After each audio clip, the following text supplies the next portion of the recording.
and then perfect. And so you can, Peter's going to share his screen and kind of navigate the board docs for us like we typically do. And then we'll get this kicked off. All right, well, with that, then I call the Vashon School District Board meeting to order on August 25th. Do I have a motion to approve the agenda? So moved. So moved. Second? Second motion. Excellent. All in favor? Aye. Aye. Opposed? Agenda is approved. I will turn it over to Superintendent Slade. Thank you very much. And thank you everybody for being here with us tonight. I would like to start this board meeting with a land acknowledgement. The Puyallup people lived here long before and during the colonization of the Americas and the westward expansion of the United States. And we recognize these indigenous people of the Salish Sea, their displacement, dispossession, and continued presence. As we reflect on the past and move to the future, let us be reminded that our school district sits within the traditional lands of the Puyallup people.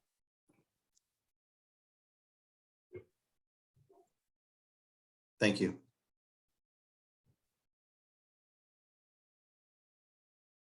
All right, with that, we will move to public comment. I'm gonna lean on Peter and Slade. I don't know how this works on Zoom. Right. We have, it looks like one attendee. I don't believe we have anybody that indicated that they were going to give public comment. Great. So. Okay, and nothing submitted. Perfect. We have one public comment that was feedback on the policy 3212 that I have placed into board docs, which was shared with the board. Excellent. Yes, thank you for doing that. And with that, then I'll turn it over to you, Slade, for the superintendent report. Great, thank you. And thank you, directors and our community once again for being here with us tonight. Given the kind of summer schedules as of our board members, we moved to this Zoom meeting, and so appreciate everyone's flexibility. We will be continuing to meet in our work sessions and regular board meetings moving forward in person. But because again of our board members' travel schedules, we were able to flex to this. And so once again, thank you for being flexible, both board members and our community. And also Peter, just to let you know, we'll be taking minutes of the board meeting as usual.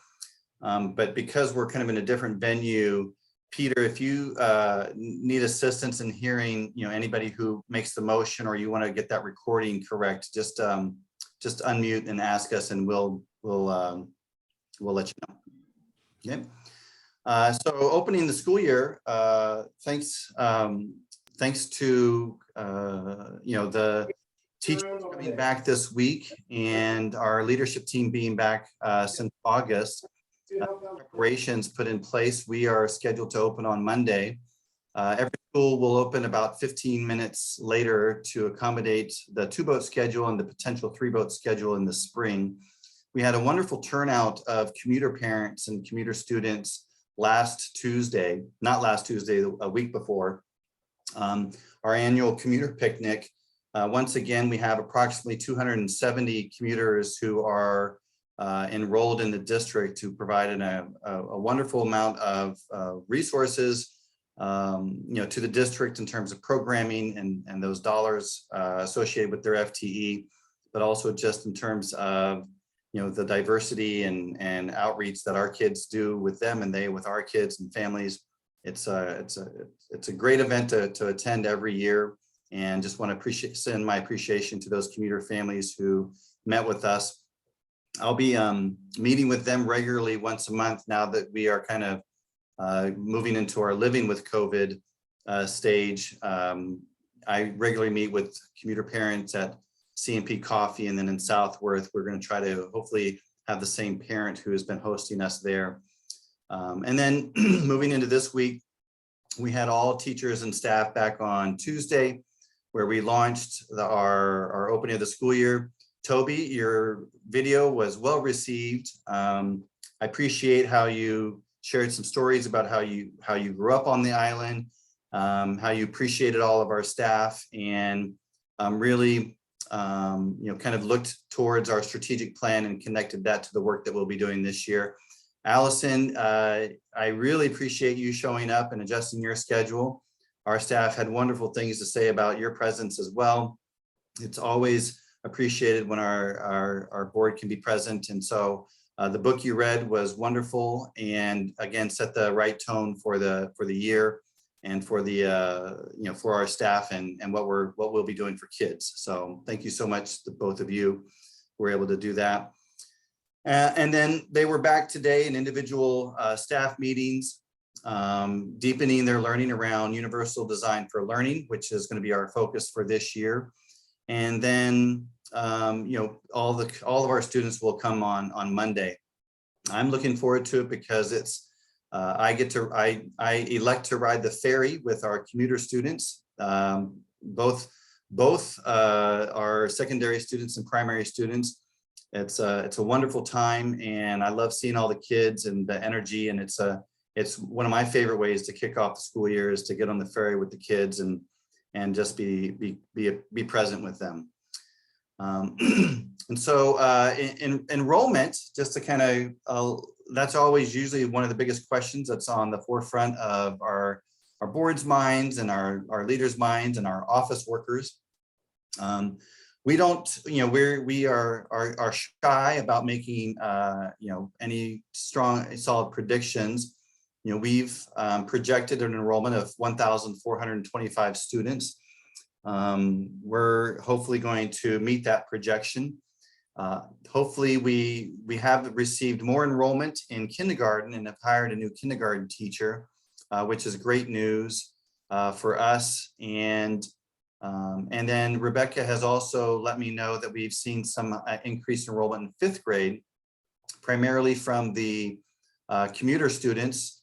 We had 3 commuter students who were new 6th or 7th graders to the district, and they also had 5th grade siblings, and they've made the decision to enroll their 5th graders as well. So, but we will wait until the 4th day of September before, that's our kind of lock-in date. We'll start count on the 1st of November, which means there's going to be quite a few days of school where we are not giving the board or administrators an official count.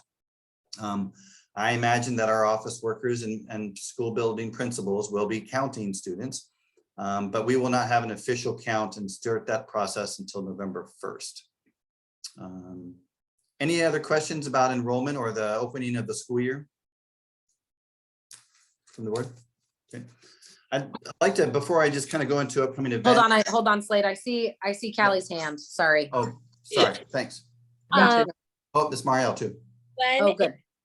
Or did this already happen? Is the open house? Right, we had open house at Chautauqua tonight from 3 to 4. I and Christina Miller, Rebecca, Tori Gateman from our district office. It was all hands on deck mostly for welcoming back all those Chautauqua parents and students. We had the Vashon Schools Foundation and FACE, which is formerly the PTSA, greeting students under the cover area, passing out Otter Pops, which were, that's where the long line was.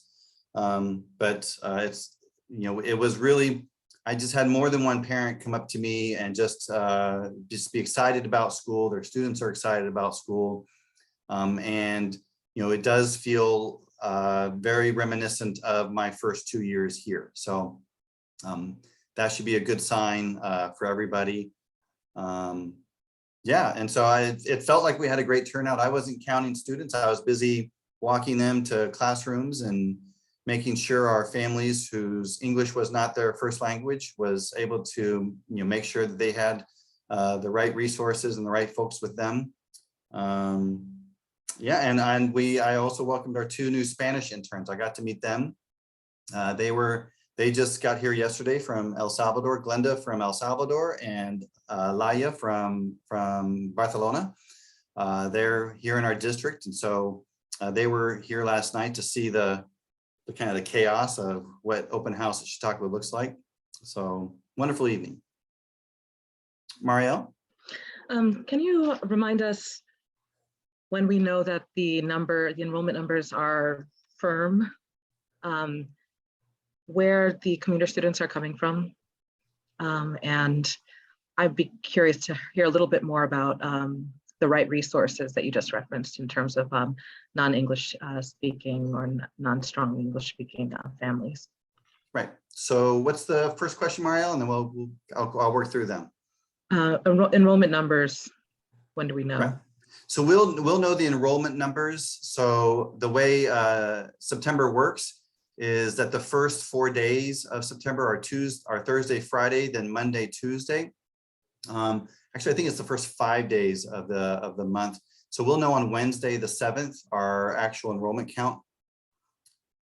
And then the number of commuter students, most of them are secondary students. We have about 270, 30 of them, between 25 and 30 on the average are at the elementary building. And then the rest are split between the secondary buildings, and almost probably the majority of them come from West Seattle, with about 40 students coming from Southworth. Yep. But the regular meetings will probably be in Southworth. I just thought that was interesting. So no, I do regular meetings at C&P Coffee, California Street in West Seattle. Oh, okay, sorry, I misunderstood. Right. Thanks. And then there's a parent, a Southworth parent, who also will host a separate meeting with me and other parents, Southworth parents. So where I'm able to do 2 listening sessions a month with both groups of commuter parents. And Tacoma folks as well? We, at this point in time, don't have any, or if we do it, maybe 1, but I don't believe we have any commuter students from Tacoma. Thanks. And the last question was about the resources that you referenced earlier. Right, so we have materials printed in different languages. You know, the primary, secondary language is Spanish, and that's what we saw tonight. And so Nydia Sagun, our family engagement specialist, was there on hand. And then Rebecca, you know, I don't want to say obviously, but Rebecca is also a fluent speaker in Spanish.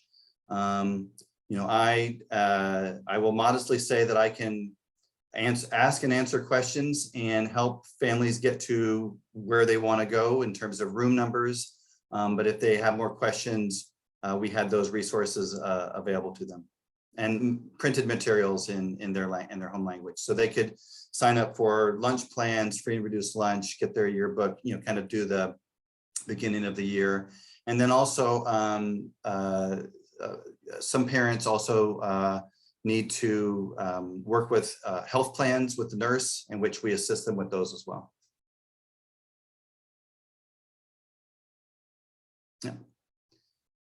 And so before I just moved, I just want to give an acknowledgement.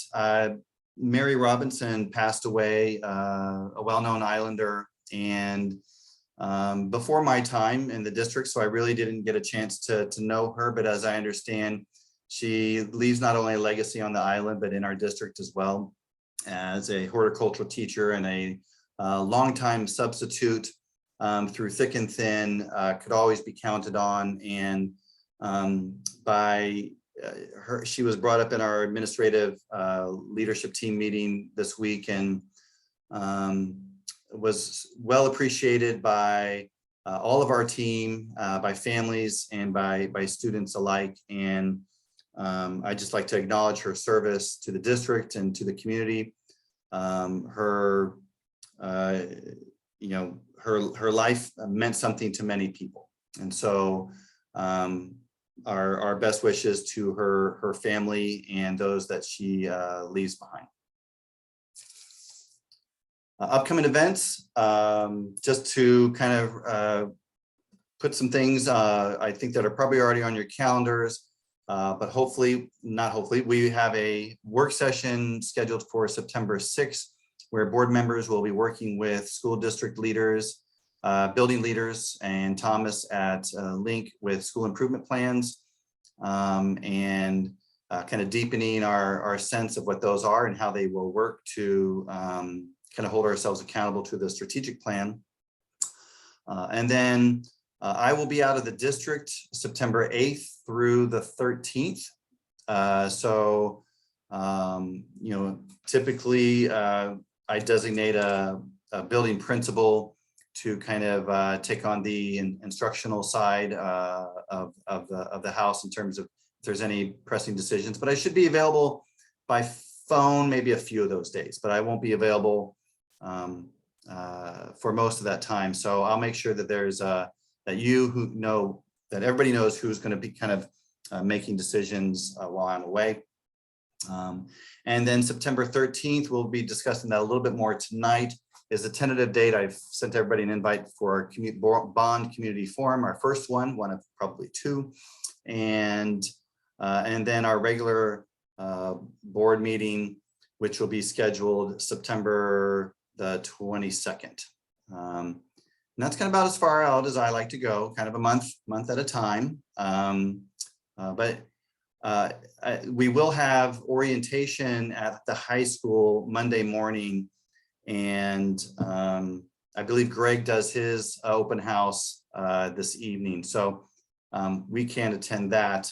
But if any board member would like to come on Monday morning and kind of see how we orient ninth graders to the school, that's kind of a fun time as well. So ninth graders come for the first 2 hours essentially, and the rest, 10th, 11th, and 12th graders get to sleep in and come a couple hours late while we help those ninth graders transition in to the building with their teachers, et cetera.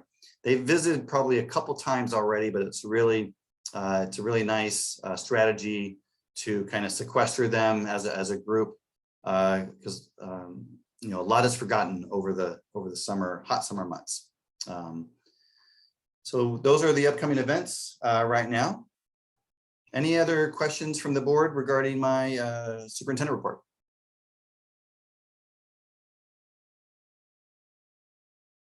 I don't see any hands. Great. So with that, I think we can pivot to board remarks. Callie, why don't we start with you because you're first on my screen, and then we can go to Marielle and Jovi. Hi, everyone. I am just, the main thing on my mind is just the start of the school year. And for some reason, I kind of spaced that it's this next Monday that all the students will be coming back into the buildings, which is very exciting. I only realized when I was talking to an upcoming third grader who was feeling a little nervous. So I was just thinking a lot about that and just thinking how it's an exciting time of like reset, refresh, new beginning, new year.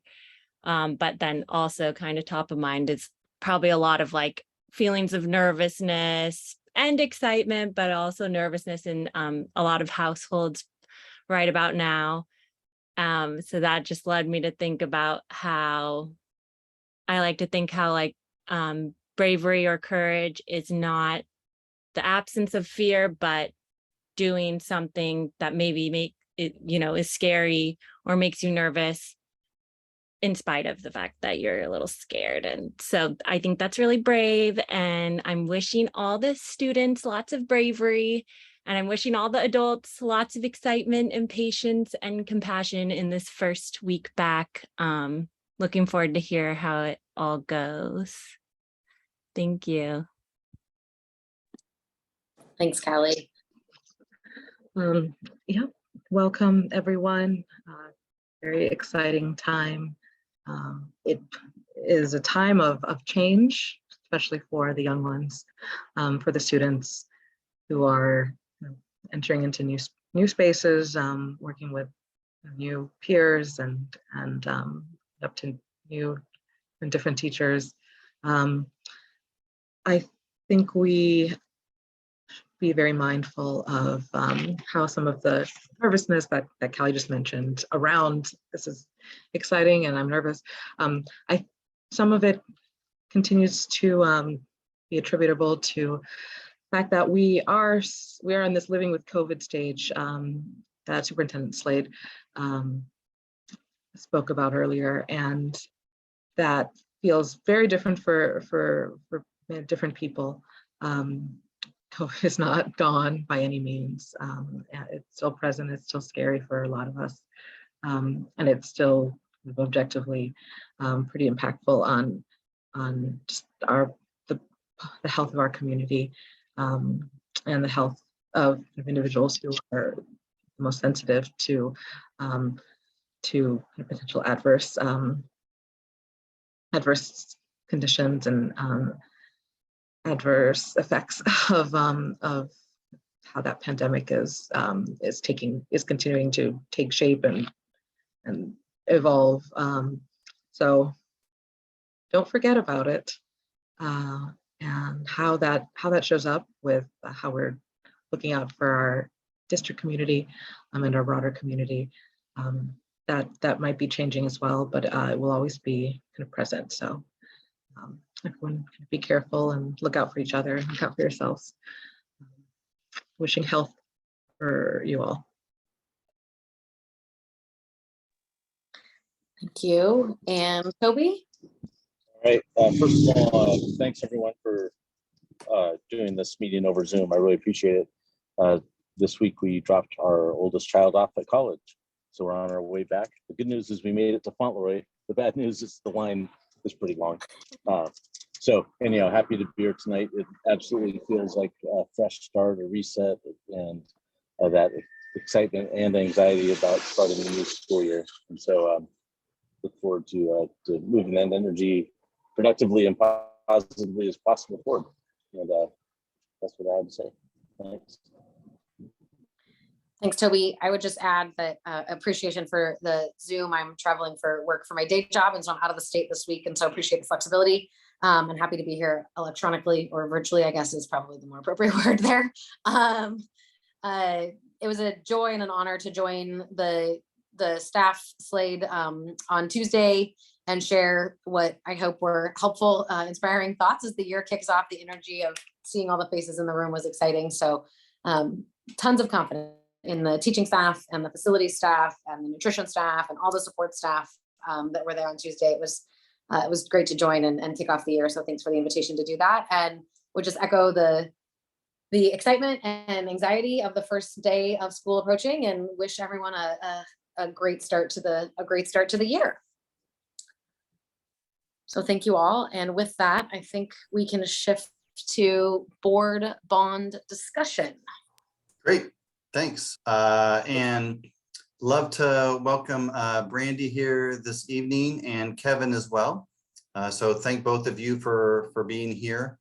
And if folks don't know, Brandy Fox works with CPM, has been working with us for, Brandy, you'll have to tell me how long because it's before I got here, but that's what you're about to say. 6 years. 6 years. And worked with us on prior bond projects such as the field, the project, the locker rooms at McMurray, and et cetera, et cetera, et cetera. And then Kevin is our Director of Facilities, Maintenance and Facilities, who has been working side by side on these projects as well. So tonight is really about a discussion around and some consensus around the bond projects, the three options that we've seen in prior board meetings and in prior documents, and then coming to some conclusion around what projects will be involved in those in those options, and then some planning around a community forum. As I indicated earlier, a tentative date has been set for a community forum on the 13th for the board to collect more feedback on the levels of funding, because we have a timeline in front of us. I'm going to work backwards from it. Peter, if you could display the timeline. Great. When we look back, when we work back the timeline, Peter, not the. Yep, there you go. When we look at the timeline and look backwards, we have to file with King County on December 16th a resolution that will indicate essentially at what funding level we are going to be going out to the community to approve for potential projects that will be completed in the future. That election is in February of 2023. And when we look backwards from that, We know that we need to have a first reading and a second reading on a bond resolution. And in front of that, the board has indicated, and I fully support, that we want to see as much community engagement as we possibly can get around feedback and what funding levels we feel would be supported by the community, and at the same time meet the most emergent needs in terms of modernization and improvement of of the projects that have been identified to the board. And so that leads us here to this evening, which is August 25th, which is where we're going to have some more discussion around the document that I've shared with the board recently, and Brandy was able to give input on that document in terms of the projects identified. And Peter, can you go ahead and share that? That'd be great. And so, Peter, you can probably just give a quick scroll through this document. I've indicated in the document in blue that I know the board has reviewed in terms of the projects in front of us that have been identified in options 1, 2, or 3. So any projects that's been identified as a priority for option 1, 2, or 3 has been highlighted in blue. And as you can see at the bottom, I'm glad Peter scrolled all the way down. I would like the public and the board just to notice that when we look at all the projects that Brandy and Matt and Kevin and principals and everybody has kind of given input into, if we looked at all the projects, if we wanted to do everything, we would be looking at a bond of a little over $43 million. The board has indicated that that would be a stretch for our community, and that would be a burden, especially given the recent property taxes that have been notifications that have been received by our community members. And so we've been more conservative in identifying 3 options for the board, and these have been draft options up until today. Well, up to today, where we've been,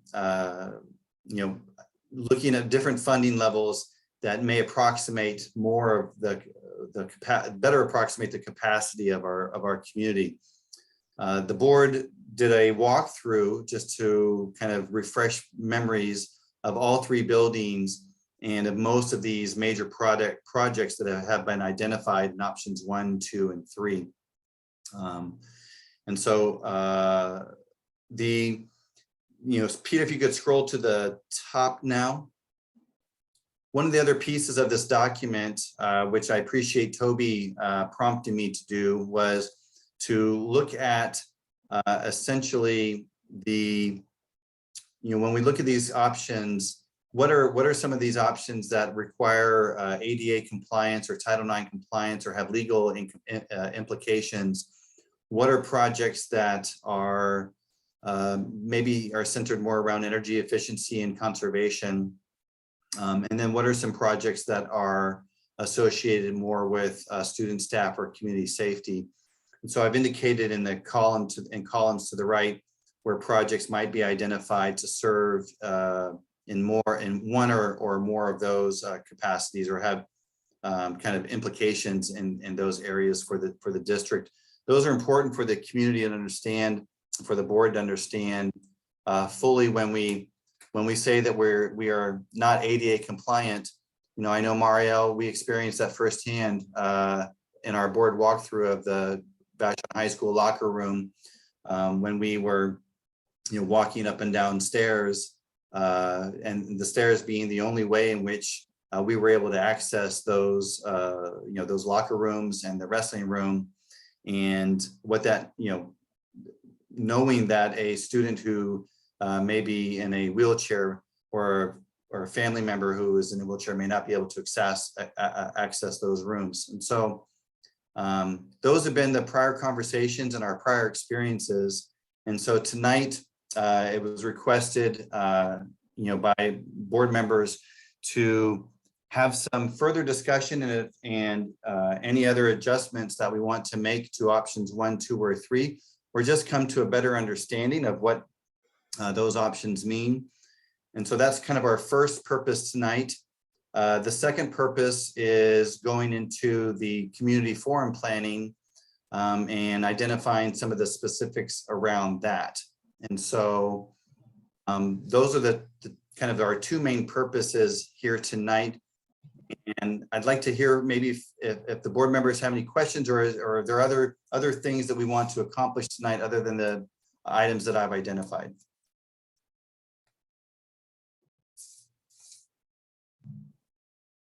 Okay.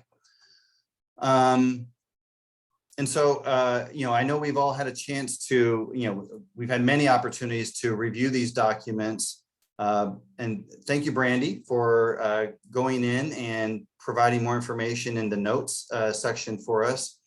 But in terms of option 1, option 2, or option 3, are there other reactions from the board or other questions from the board or clarifications from the board that you would like to hear as we kind of work through this document tonight, and again arrive at some consensus around options 1, 2, or 3, which we would then be presenting in front of the community forum? Toby. All right, thanks everybody. First of all, I want to say that you know, the bond is a really big item for us this coming year, and it's one of those things that's you know, a critical element of being on the board. And these are tough decisions because we know everyone, our friends and family and neighbors pay high taxes, and the state doesn't fund any of these projects, zero. And so we consistently need to gather and identify what the most critical projects are that that require bond funding to support. So I just want to acknowledge that it's a big responsibility, and I'm interested in the public feedback. I anticipate that, you know, we'll have some wiggle room, or we'll identify items along the way over the next course of meetings where we might move some things in or out of these different options as we seek community input and also some clarifications around what's included. So with that, there are 2 items that, as I reviewed, I'd like some more clarity on why we included them in one option and not the others, or just simply raise them as an item that that makes me a little bit uneasy. The first is the main playground replacement, which is only presented in option 2 of a little over $500,000, and that's for Chautauqua. I remember we have discussed playground replacement items in the past, and it's always shocking how much they cost. And so I think we can anticipate some community questions about the actual condition and other options we might have, you know, partial replacement, full replacement, other alternatives. So let's be on our toes for that. The other item is the parking lot reconstruction identified for the high school is only presented in option 2. And that's one that of all the lists in option 2, which by the way is the one I'm sort of leaning towards, that's one of the items that I'd like to understand a little bit more what our risks of waiting is, and you know, the cost around that seem pretty high. So those are just 2 items that came to my mind. Thanks, Toby. Brandy, you know, we've had some discussion on this, but maybe if you'd like to maybe address some of the condition of the elementary playground, and then we can kind of just talk through this, and then any other board members who have questions about this, please just unmute and we can kind of make this a more more of a discussion.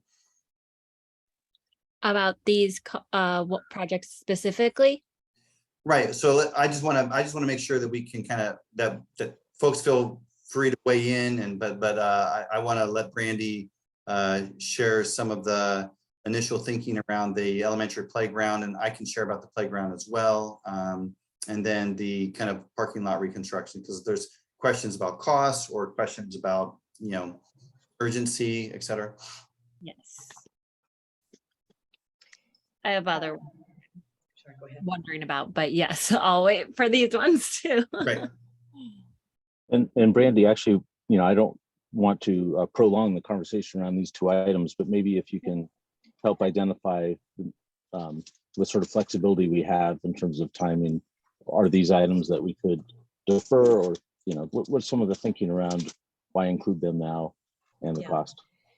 I think in the initial drafts, both of these were included in option 1 and 2. And when in option 1, we included the bus barn building, both of these came out just to try and get that down to a more reasonable number. In the play area, every year you're supposed to have an outside entity come in and inspect your playground and make recommendations for repairs or replacement. And usually your insurance pool requires that. And I don't believe, and Kevin, you can jump in and correct me here because I know you're the one who's been doing those inspections, but I believe there are a lot of issues. And that if we don't replace these pieces of equipment, we potentially would have to shut down sections of play equipment at some point in the next coming years. Kevin, do you have anything to add to that? I would second all of that. That is all accurate. The equipment is totally outdated. Also, it's super hard to get replacement parts for the equipment that we have. It really does take a long time to get these pieces. For instance, the slides are metal slides, where we need to update them for safety reasons.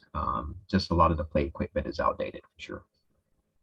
And I don't know if any of you saw the process of putting in the play equipment, either at Chautauqua that we did a few years ago out front for kindergarten, or the play equipment that we installed over at Family Link a couple of years ago. But it seems like it should be fairly straightforward, but the reality is that all of that surfacing material has to come out. There has to be adequate drainage below so that we don't basically create a fishbowl in the wintertime. All of those pieces of equipment are on poured concrete footings. So all of that what's there now has to come back out. New footings have to go in and be installed. So and the people who produce this equipment, I'm sure there's a good amount of insurance cost wrapped into it, because the number one claim against school districts is play toy accidents.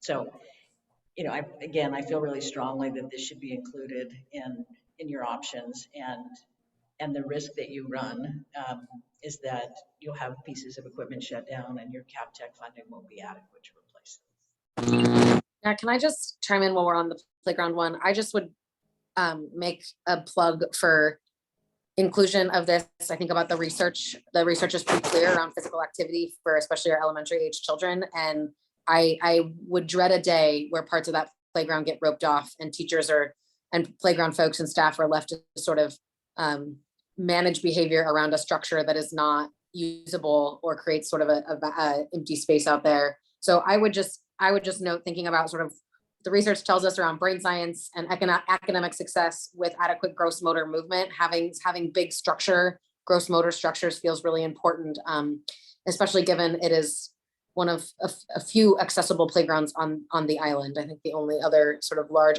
accessible structure would then be at, or structures would be at Ober Park, and Docton as well, but there's few. And so I just put a plug in for considering heavily sort of the access to gross motor for our kids. Does that help, Toby? I saw you give a thumbs up. Yeah, all that background and Allison, your comment helps. That a lot of this is me anticipating how I can support these conversations in the Thrift Play Pros section. So this is great. Thank you. The other question you asked, Toby, was about the high school parking lot. And that lot, I believe, was originally slated to be part of the 2011 high school project. And of course, it got VE'd out because of the expense associated with it. And all the reasons that things get value engineered out of a project as it moves along. I think it was, hoped that parking lot would be done in the next bond that failed. We have patched along things through the maintenance dollars, but that lot is really at the end of its life. And there is such alligator cracking, and that when the rains come and it freezes, right, we separate asphalt, we get potholes. you absolutely could kick the can down the road, but each year you're going to spend more and more and more money on trying to make it, just drivable for a year, due to potholes and catch basins, excuse me, that are popping up. And it's really time for a redo. And the challenge is that, the Department of Ecology, whether you're in King County or Bellevue or, Lake Washington, Sammamish area, Department of Ecology from the state has very strict regulations in how you treat water. And because you are on Vashon and you contribute to the Salmonid stream that dumps into the sound, you have even more constraints on how you have to treat that water and how you have to release it at a rate um, that won't damage the downstream course. And if you remember what we did at the track and field, what we were required to do for that stormwater mitigation, the trench is as wide as the track and 8 feet deep and filled with crushed rock. And it doesn't even have a water quality issue. That's just the detention that was required for that area. So, we're anticipating that the vast majority of that cost is detention and water quality. And maybe we could do it in a less expensive way in an above ground pond that isn't already in some calculations. But it's a painful one, and that's why it keeps getting pulled out. It's not a glamorous one, but it's important. To that point, a lot of these are things that might not be perceived as glamorous, but they're important, and they're the assets that we are tending to. What's the expected lifetime of a parking lot? If we were to do this before we start having these higher annual maintenance. Yeah, I think, as long as you address any problems as they come up, you cut out a hole and you patch it properly, or, if you start to see failure, we figure 30 years, 20 to 30 years. And, that means you'll need to take care of it along the way. But, I think that's original asphalt from, 90s. 50 years ago. Yeah. Yeah. And Okay. what is the kind of I didn't know the date of the original, like, what's the approximate date of when that was built, what poured? When the original lot went in, I would think it's parts and pieces of a bunch of different construction projects and expansions. And I don't know, we'd have to go back and look at the records. I don't have anything. That makes sense. Here, but it's got to be at least 30 years. Yeah, I think it was mid 90s is my recollection for the majority of that. And then the other thing is it took all of the abuse of the high school construction. True. Right? Yeah. All the demo and all the concrete trucks and everything that have challenged it as well. All right. Good talking points. Thank you. Okay, Allison, you had something else to No, add? I was going the same place you were. I was going back to Cali. I don't have anything on the parking lot. Okay. Callie? Yes, Toby, I really appreciate you kind of setting the stage, because everything that always comes into my brain is like, what everyone is going to want to know, like, why now? Do we really have to do this? Are these really that critical?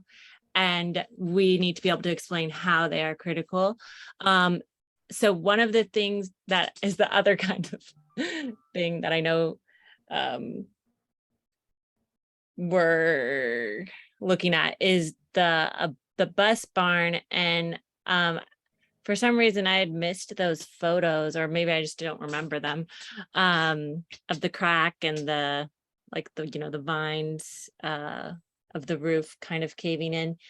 My question is it really necessary to have like a whole new space, or is there a lower cost option to just like fix that roof? That's the roof, the part of the roof that is not doing well. Are there other options, basically? Callie, I think the challenge is that it's an unreinforced masonry building. Structurally, it is in the worst condition of all of the buildings on the island. So we looked at this in the bond from 2017, and we could go in and basically build a building within a building. right? Where we put all the structural supports up and tie all of that masonry in. But the cost is, I mean, you're just putting lipstick on a pig at that point, you know? And although it would be safer, the building still only has, it's really at the end of its life. It was never a building that was built to last, you know, as long as it has. And so, you know, the right thing to do would be to build across the street. You know, How long has it been there? I don't, I'd have to look into that for you. Let me see if I can pull up really quickly. It's because it's made out of like the concrete blocks, which is once they start kind of crumbling. It's Well, really there's no rebar. There's no rebar that holds the blocks together. It's unreinforced, right? So, and there's nothing that, I mean, there's some small rebar, but not adequate. And the roof is not tied to the structure. So in the event of an earthquake, you know, that whole thing's just going to slide and crumble. That's frightening. Yep, I agree. Let me, while you guys are continuing to talk, I'll look and see if I can find that date of construction. Yeah, let me see. Okay, so that's good. Yeah, that makes more sense because yeah, all of the buildings are built like that in the Dominican Republic. So, but there's usually rebar going through them. So yeah, if there's no rebar, that's pretty hard to fix once they start doing that. The other question I had was about the asbestos on the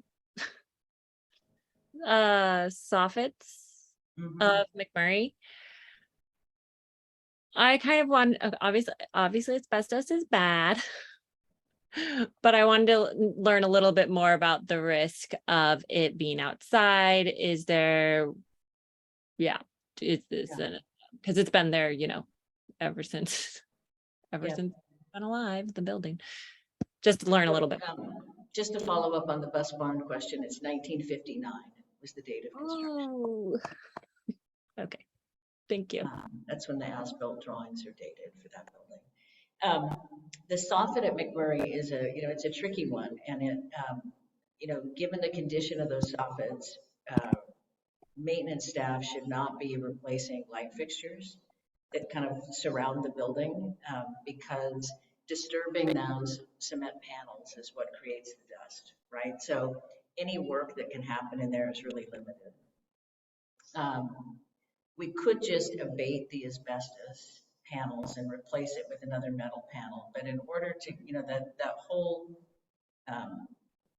facade of McMurray is really in need of an update. It's, you know, it's the horizontal soffit and some of the vertical soffit that is asbestos and some is not. But to do that project, and I mean, again, the right way to attack it is to go in and replace all of that. We looked at lots of options back in 2016, I think, about, maybe it was 2017 after the bond had passed, about, you know, could we leave the metal panels that are there and paint them? Could we leave the asbestos and encapsulate it in some sort of a paint? But they all just got progressively more complex.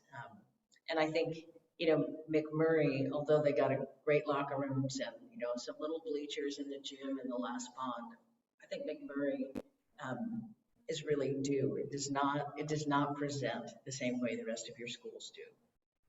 It looks nothing like Chautauqua or the high school. And this project is really meant to give that building a refresh.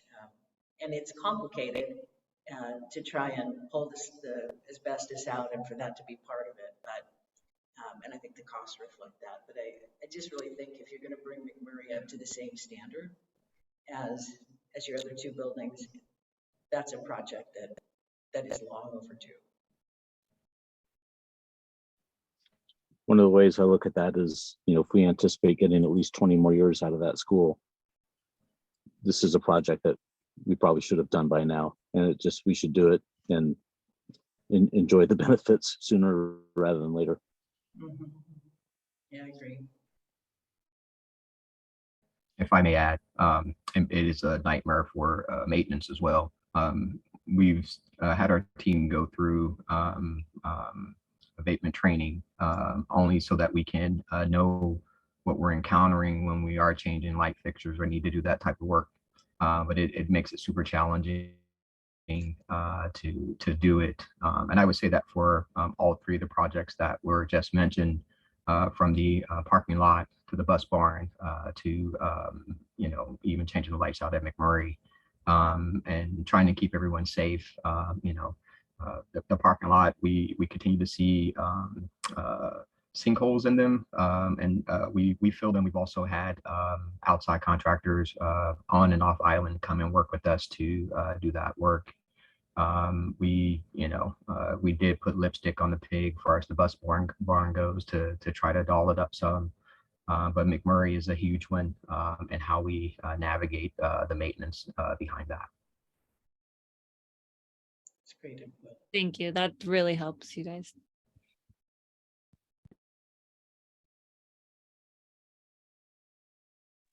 Other items on the list that folks have questions about or want to discuss? I think the next step, Slade, is to move into sort of consensus around landing on option 1, option 2, or option 3, correct? No, well, yes and no. I just wanted to know if there was, are there options that you see in the, projects that you see in the options? And it sounds like you asked, good questions about them, and I appreciate that. I appreciate Brandy and Kevin sharing their experience with these projects. I just want to ensure that when we move to the community forum planning, that these are the options that we will be presenting in front of the public. So I'd like to see the playground replacement at Chautauqua move into option 1. I think I can do the quick math. Oh, wait, hold on. I'm reading the options wrong. right, so Included in options 1 and 2. 1 and 2. It is in 1 and 2 right now. No, it's only in 2 right now. Brandy was correct in saying that when we were looking at kind of full price considerations, we removed it from option 1 to try to mitigate that. So, but I confused myself because option 1 is actually level 3 on the top table, correct? And then option 2 is level 2 and option 3 is level 1. Am I reading this right? Sorry. Yeah, you are. right. Okay, I confused myself. I'm really sorry. I No, would like to. and you know what, we know what, but this document has gone through a couple revisions, and this is like a revision of the first option. So we typically would identify option 1 as the lesser value. I didn't catch that. So yes. That's okay. So yes, we will be eventually reversing these, because most people think of option 3 as the larger of the options. So we did reverse it the second time around, but we when the document was shared with me, it was That's okay. I would like to see the playground.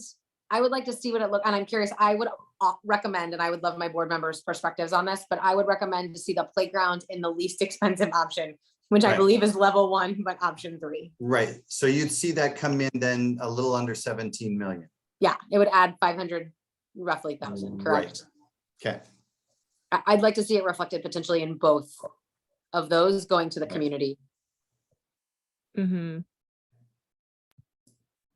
I mean, I'm not sold on the painting anything. So that could go to option 2 instead of option 1, unless there's something I'm missing. But Are you talking about the McMurray painting? I feel like I'm reading this all wrong. 1 is sealing it. Okay, never mind. 1 is sealing it, 1 is painting. Well, 1 is paint and seal the exterior, and then 1 is paint interior. Paint and Got seal the exterior is reflected in all 3 options. That's what I was Got it. I was missing what the difference was between the paints. Okay. Okay, let me. I'm favoring option 1. I just see value in all of these items, and it's really hard for to think about extending out all just the timeline for addressing health impacts and liability concerns, and just aligning with legal expectations, and for what remains, it's not just aesthetic. It really is quality and culture of student well-being, and the district, how the district is reflected, like it reflects that in these capital assets. So talk me down from option one, somebody. Muriel, I would just add that I think there's also an element of asset preservation. For example, the painting and sealing the exterior of McMurray, that's a very porous brick. It's very susceptible to graffiti. It's very susceptible to water. And so it's not just a matter of dressing it up, but also protecting the structure. So. I thought of another question. Okay, this has to do with one of the, I think it's probably one of the biggest ticket items, which is the frickin' the restrooms in the gym. Wait. Restaurant, wait, which I'm not even seeing. Hold on. Got it. Partial gym. Okay, addition. This may not be a popular question, but the question is there a way to first I want to know, what has the solution been like so far of providing accessibility for those who need it? Are they changing just in those other bathrooms off the gym, or like what has been the solution so far is one question. And then the other question is there a way to get like, partitions, something that allows for privacy that holds off on this like hugely expensive option right now? Those are my two questions. Slade, I think I'll leave it to you to answer what you've been doing now to provide accessibility. Right. I'm not in that space when we have teams, when we have female teams visit. So I don't know, what they have been doing. I do know that we don't, that we haven't been able to provide accessibility to any community or team members who have accessibility issues. I know that we have limitations on who can participate in terms of scheduling. So I believe sometimes we schedule our competitions so that we can only accommodate kind of one team at a time, or one gender kind of at a time in the space. I believe that's been one solution. I know part of the concern was around having both female and male teams have access to trainers, and that and again, that limits the number of competitions or events that we can schedule. So I don't know the range of accommodations, but I feel like what we've done is basically limit access to the spaces where we feel like we can provide the most accessibility without providing full accessibility.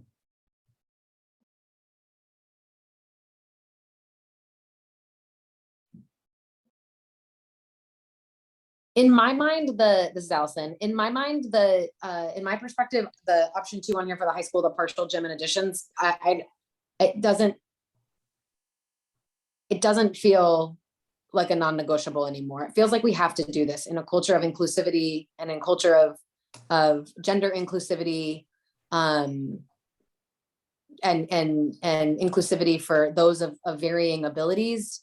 I'm not convinced, Slade, that I understand you've been saying what we've been doing and we've been doing the best we can. For a district of our values, it doesn't feel like that's good enough anymore. And so I would argue strongly that this project be an option and a priority in all options and be a priority for the board to consider.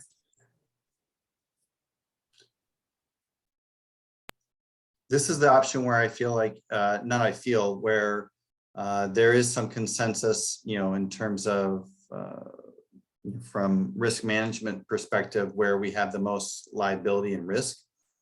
I know we've seen some community comment in a prior survey around, well, it's,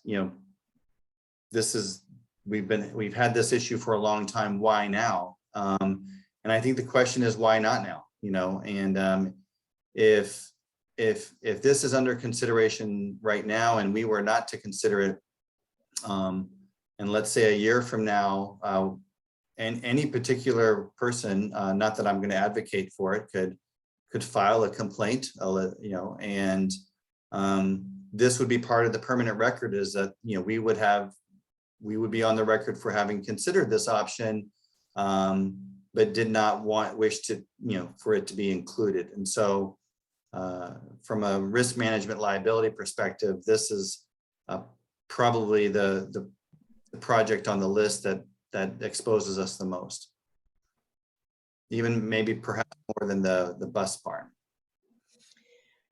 I would concur with you, Slade, and I think the answer to the it's been this way for a long time, why now, is that the failed bond contemplated replacing the gym, and I think that's why it didn't happen during the high school remodel and why it was intended to be addressed during that failed bond.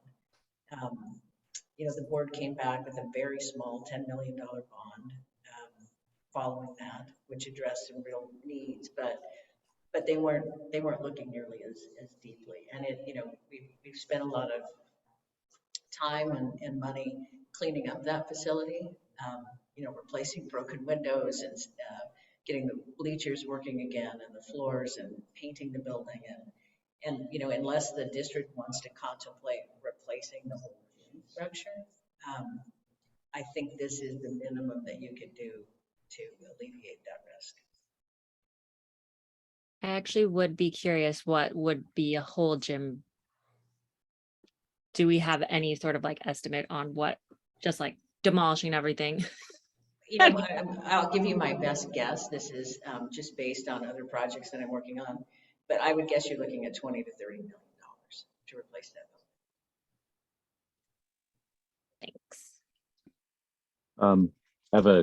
So thanks, Brandy, for bringing up the kind of the history of where the gym and that decision came about and where we've been the last few years. And so I think that's important history to understand why it's being advocated in all three levels now.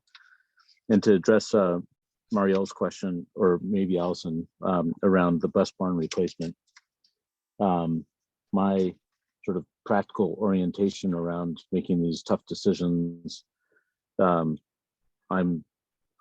not supporting the bus barn replacement right now, and leaning more towards option 2, because of kind of a student-centered and community-centered approach, where the items in option 2, including the gym upgrades, have direct and immediate impact on the daily experience of students and other community members. And for me, I think that's it'll garner more community support in funding that.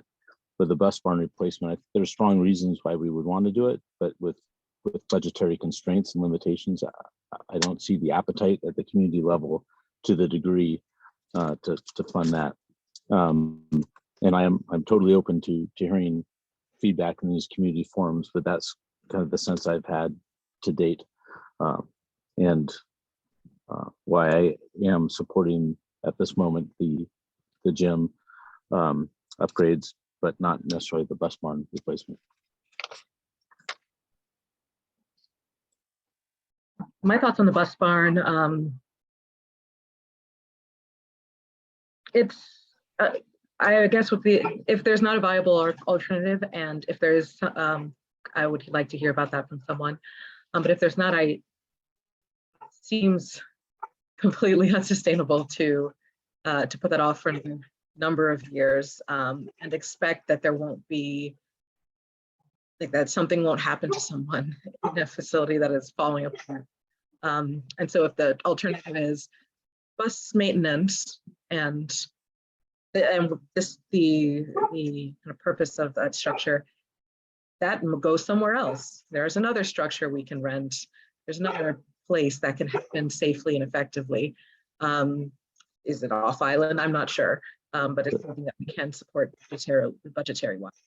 That's a good question. We should be able to answer that publicly. You know, what if we don't have a bus barn at all? What then happens? We've talked about this in the past, so I think we should all kind of be I think that's able to answer that. a great question, Mariel and Toby. And you know, as I was listening to you talk, I was thinking, you know, if for some reason that building became uninhabitable, there are, you know, kind of two functions that happen out of that. One is the bus maintenance.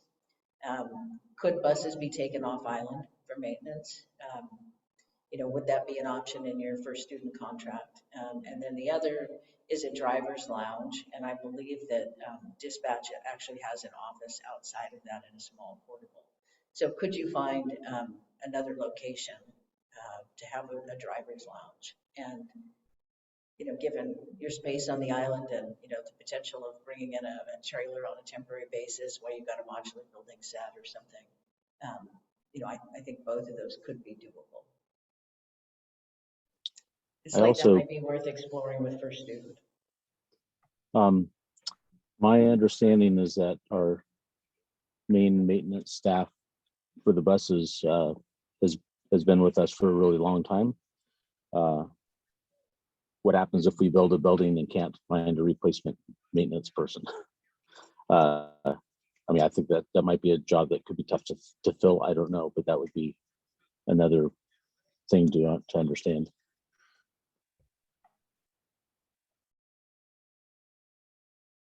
This is Kevin speaking. In regards to that, I think Billy, I'm sorry if the name is name, but he may be close to retirement as well. And so this would be a position that would be put forth by first student.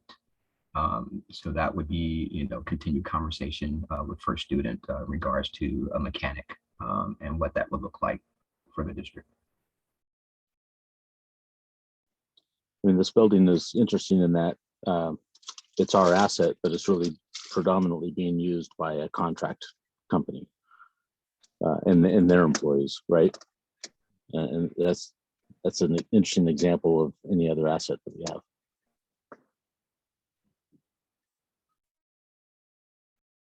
So it's not necessary.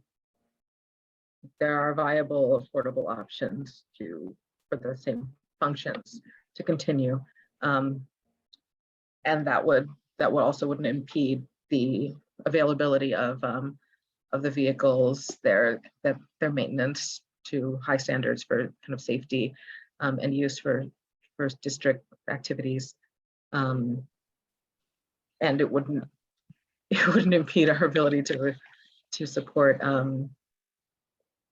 finding a mechanic once current one is no longer working.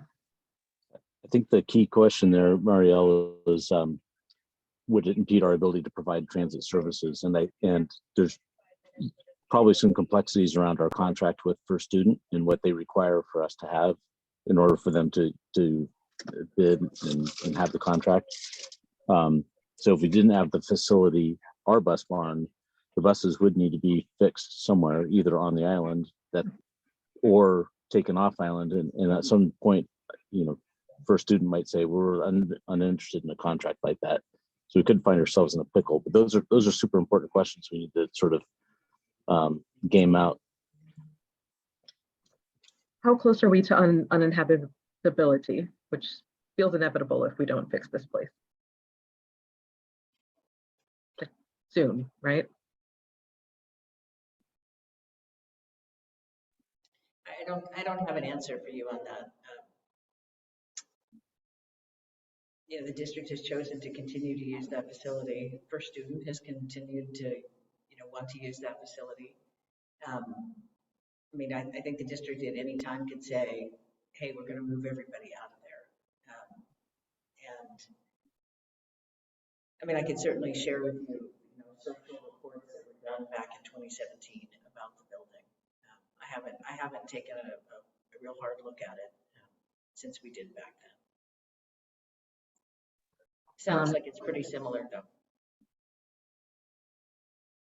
If the contractor, did the contractor contribute to the preparation of this bond item?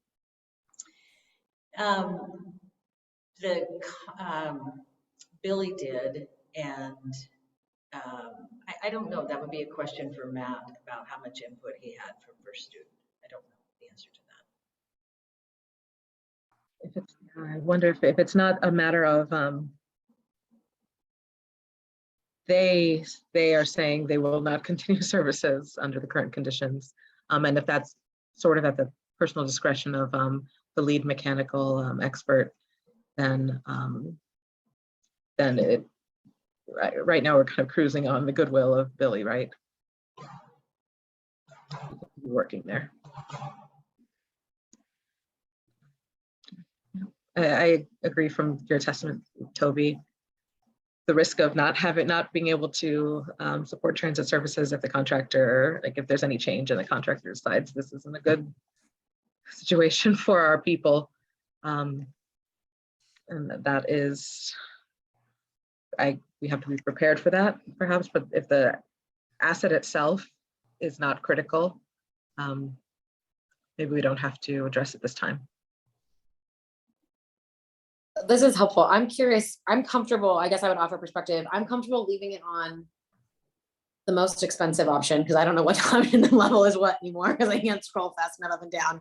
But I would really be interested in community feedback on this one. So as we think about the community forum planning, I would be interested to get more. I mean, these are really interesting conundrums, right? You've got a nearly $10 million bus barn and a nearly $10 million locker renovation. I certainly know what feels more important to me, but I would love to. So to that end, I would hate to. I don't think we should take it off of the list. I think we should leave it on in the option in the place it is, and make sure we are focused some energy on in this conversation at the community forum, or figure out. Or I would just love more input. Mm-hmm. And investigation between that time, hopefully, of like, could we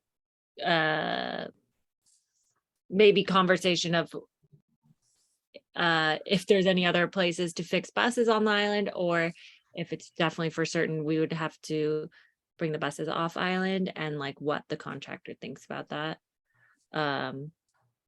You know, in a nice open non like alarming way. I'm prepared to get information around those questions. Thank you, Slade. I also just want to do a time check. It's 7:10, which is when we're slated to sort of move to the next section of the agenda, which I also imagine will be meaty, but I think we need to put some T's and crosses and I's dotted on the community forum, Slade, planning for the community forum. Sure, we can move to that. Brandy and I spoke earlier, and I was actually speaking with Zabette, who apologizes for not being here tonight, by the way, around a structure that invites the community in to the high school gym, where we would have stations set up essentially, for each building, and the projects, set up for those buildings, with building administrators at each of those stations, along with board members. And Brandy and perhaps myself and Toby at a station for some maybe more general questions. We'd like to invite any community members at least on a tour of some of the facilities and the structures at the high school for those projects. So perhaps Kevin may work with another administrator or another board member, could provide some kind of some firsthand experience with that. And then we'd want to provide the community multiple ways to give feedback from that evening's experience, either through paper, they could certainly do any feedback there, but it's been Brandy's experience where folks come in and they kind of, they want to contemplate and reflect and maybe take a link home that they could do that online, or take a paper copy home, which we could collect and then provide for the board. And so that's kind of, a kind of a broad generalization of what we would, plan for the evening. It then flexes, it's able to kind of differentiate according to, the community's interests, where they want to ask their questions. And if they, have a limited scope of where they have concerns, they can go address them there, or they can address them, at all three buildings, at all three levels. And then have any kind of further questions in response, answer through Brandy or myself or the board chair, any board member for that matter, or building principals. Building principals also, always have a definite insider perspective because they live in that building and they understand what it's like. And as we heard from Kevin tonight, what it's like to, be firsthand, experiencing some of the constraints that we are working under. And so, I'm sure Rebecca would have a lengthy dialogue around her the playground equipment. And I think she would probably put some exclamation points around what you were saying earlier this evening, Allison. So the time would be, we would give either an hour or an hour and a half, starting something similar, to where we, start board meetings. And I would suggest also resending out our survey that we sent out earlier. We received, about 140 responses from the survey that we sent in June. And we saw, approximately 50% of those respondents in support of the highest level of funding that we identified at that point in time. And then another around 70% in favor of options 2 and or below. So it reflected what I felt was probably a very similar experience in terms of our levies, around 70% in favor of that level 2 or less funding level. And that might be in the back of some of your thinking already, but I would advocate resending that survey out close to that community forum as well. I think the plan you lay out Slade makes a ton of sense. I don't know that I have any revisions or objections, but I'm curious what others think. I wonder, I Slade, like her sending proposal. that survey out after your community forum, after Mhm. you have had a chance to inform everybody to see, one, if you get more responses and whether that opinion changes. Mhm. But I think Ryan Swanson did mention something about being careful about asking people which option would you support. So you'll just need to finesse that. Right. And I've also been paying attention to, Piper Sandler, and they send out, the election certification results. And there's been a few painful ones out there, in terms of like Ridgefield, et cetera, where, they're coming under that 60% threshold, but not by a whole lot. And then North Shore, I believe, kind of coming under at the, 59 point something before the certification, and then just squeaking across the finish line at 60.13% or something. So, these are difficult times for our community, and I appreciate Toby kind of recognizing that at the beginning. And so we should be very thoughtful and have as much information in front of us as possible. Callie?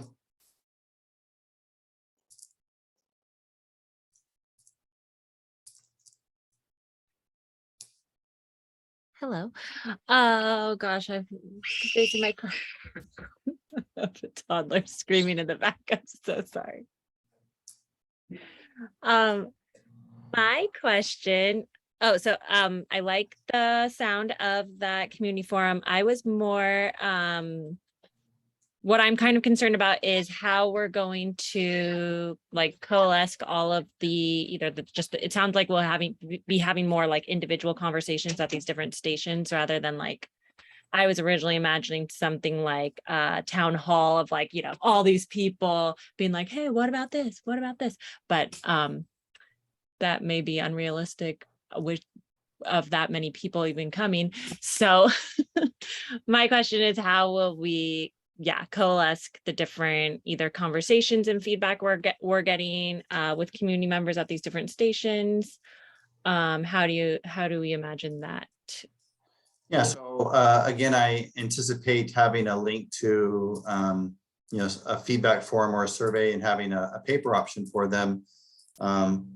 But that would be included in the kind of the resending out, and then, you know, we would then look at that data and see what themes are emerging, and then that would set us on a path for you know, on our timeline for October and November being places, you know, where September would kind of be a maybe even a soft first read, because you'd be able to see that data at that point in time, that September 25th date, and then move into a first read in October and a second read in November. It's quite possible that there may be, you know, enough indication at that September meeting after the feedback's collected that the board might want to, you know, that it might be clear to the board what they want to do at that September meeting. Thanks. Yeah, I totally missed what you said about the paper and the thing. That makes sense.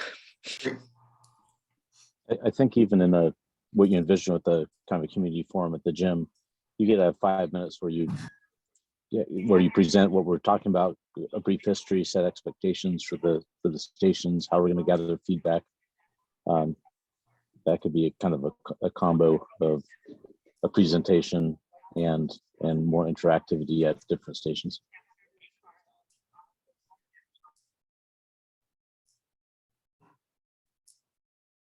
Other reactions to the community forum plan?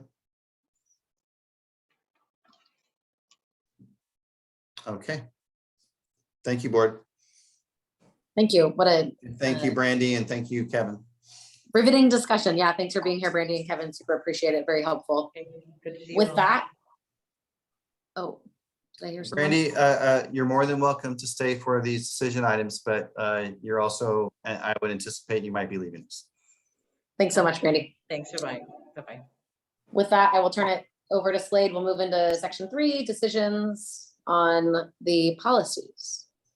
Right, so I just want to recognize that the board sent out a feedback request. We did receive 3 you know, emails from community members. One who wished that their feedback be included in tonight's board documents, which I did. And once again, just a brief summary. This has been an effort to revise our policy from 2017. And unlike the earlier first read, we've provided the board the, you know, kind of current policy of which I'll be recommending that we replace entirely with the current revised edition.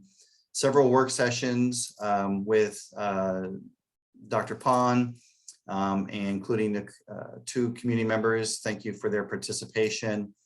And some initial feedback in terms of anecdotally has been very positive from staff members who did not write to the board, but wanted me to share with the board that this more aligns with the work that they've been doing in the building. And I'm speaking about the high school staff. 2 high school staff members brought this to my attention.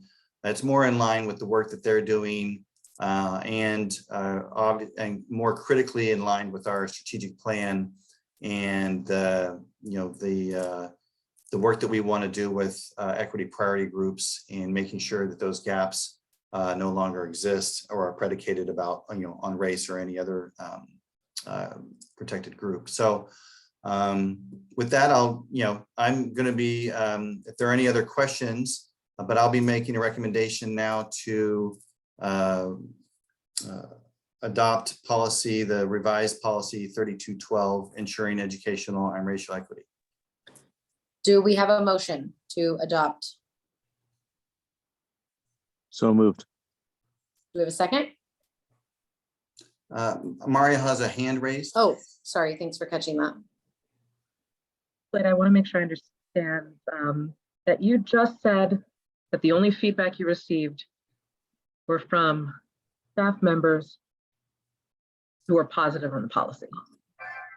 Correct. Okay, I just wanted to And- make sure that there wasn't something like you didn't hear anything else that you just hadn't shared yet. No, I did not have any other staff members report to me any other thing. Or anyone else who reached out to. Well, I just want to remind the board that we did receive 3 emails, one of which requested that we post that email in public comment, the other which the board members have seen and read. Okay, so that was just Which Toby responded to those. I responded to one, Toby responded to both, and then I followed up with questions from one of them. Yes, thank you. Okay, Toby made a motion. Is there a second? I second. Excellent. All in favor of approval of our policy 3212, ensuring educational and racial equity, say aye. Aye. Aye. Opposed? None? All right, with that, policy is adopted. Great work, everyone. Thank you. And Slade, I'll turn it over to you for the next one. Right, next is the Vashon Parks District Commons Agreement. There was some confusion reported in the Beachcomber today around how this policy came to where it is today. We review agreements as they expire, and so there was no proposal to abolish the agreement as was reported, and so we were reviewing the agreement and reviewing options, which is what I think responsible board members do when agreements are expiring. So when reviewing the options, we brought members from the Parks District together, their board and our board, and along with Kevin, and then worked through the agreement to see what's working and what's not working. And then through that process came to the agreement that we would continue with the agreement, but make some small adjustments, including the addition of yearly incremental increases that are aligned with CWI. And so I just want to make a correction for the record that it was never proposed that we abolish the agreement or disband it. We were obviously coming to the end of the agreement, and at that point in time reviewing options. And so with that, we've had a first reading, and the Parks District has also, their board has approved it, and so it's up to our board now to approve it, and that's the recommendation I'll be making to our board as well. So I move that we I'll make a motion to approve the, I don't have the number in front of me. yeah, It's just the commons agreement, no number. Okay, Right. I make a motion that we approve the commons agreement. Great. Is there a second? Second. All in favor? Hi. Any opposed? Excellent. Can I add a quick comment Yes. to the process? oh yeah, that'd be, yes. I actually feel that having participated in almost all the meetings that led up to this, I feel that we're actually in a better place than we've been in many years with the Park District in terms of mutually understanding what's working, areas of improvement, ways to improve communication, where there's things that we can do to improve either the end user experience or the way that the operations are working. We examined everything from security to how payments are handled. And I think through that understanding and working together across the two user groups, we're in a place that we have, our goals are aligned in terms of providing the open access to the community and doing that in a way that's that feels real Vashon-esque and is fair. And we're at a place that if conditions change, or we need to examine compensation balance, we can come to the table and do that. So I feel real positive about how this ended up. Yes, and want to show appreciation for Hans Dusen, David Hackett, Elaine Oth, Child Rothschild, and then also Drama Doc. Oh, I just saw her and was excited about Winter Haven. Miss Peretti. Yeah, Lisa. brain freeze right there. Yeah, and then Robin as well. Robin and Kevin, who provided that again, kind of that boots on the ground experience and and that information. So, all right. Excellent. With that, we'll move to the consent agenda. Do I have a motion to approve the consent agenda?